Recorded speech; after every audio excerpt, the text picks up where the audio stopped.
Those are Olives, and this is Sydney, at Epping, not far from the city, where hundreds of Italians have settled.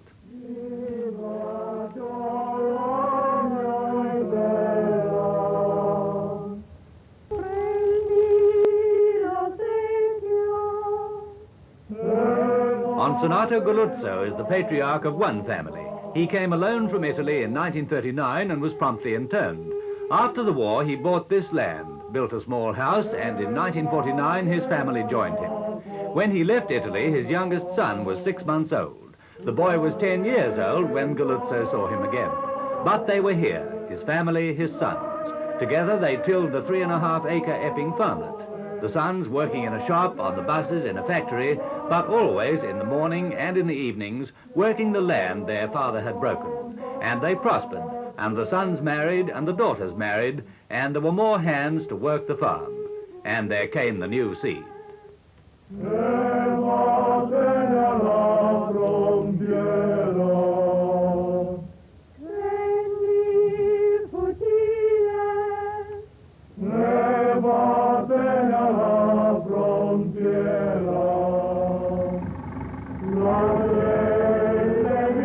For centuries, the small Italian landholder and his family have worked industriously and lived frugally simply to stay alive. They come to Australia, and the same habits of work and thrift come with them. In Australia, these habits and the communal family life mean prosperity to a degree that was unheard of in their old home. They remain faithful to the soil. Their life radiates from it into industry and commerce, but its hub is the soil, Australian soil. In Epping and in many other centres near and in Sydney and throughout Australia, Italian communities are driving their roots deep into the earth.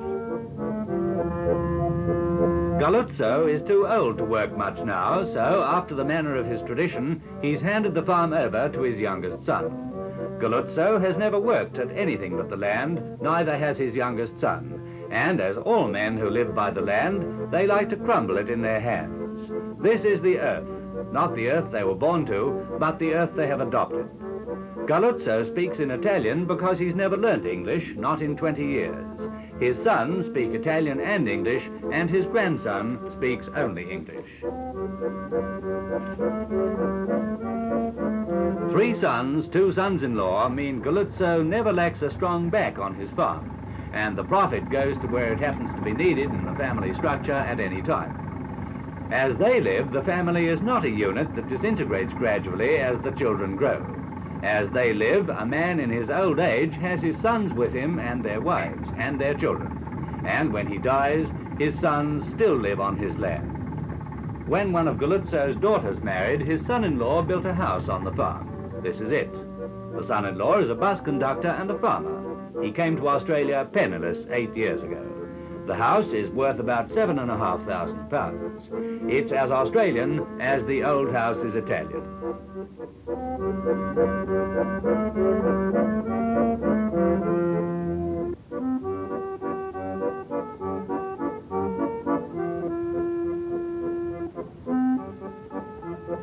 Everything about the old house is Italian. The wine they drink, the language, the food. Cauliflower and spaghetti for this meal, and always at every meal, spaghetti.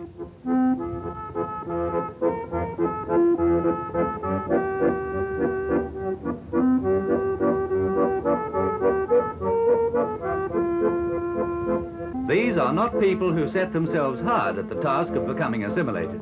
They settle, they grow, they build, keeping their ancient law and culture because they're good things. And in not a long time, these things take root and a new plant grows, with all the strength of the old, but it has a new form. It's purely Australian. These are not second-generation Italians. Only the child was born here. But Galluzzo's daughter and her husband speak mainly English because they find it more convenient. In Galluzzo's home, there's little to indicate that this is in Australia.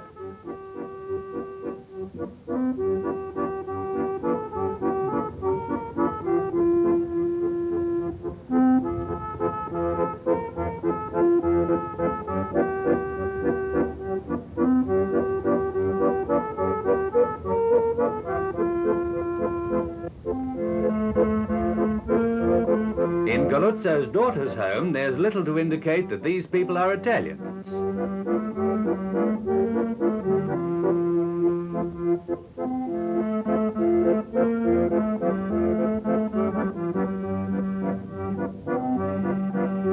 Galuzzo's grandson is Australia.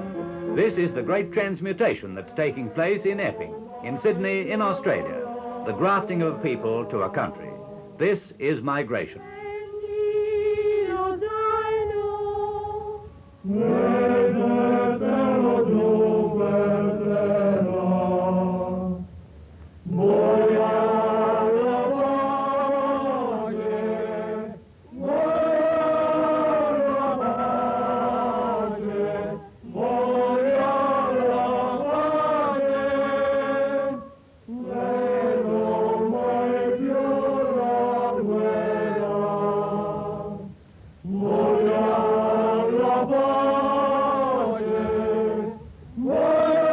New ground is being broken, a new crop is being planted, and in due season there comes the new seed.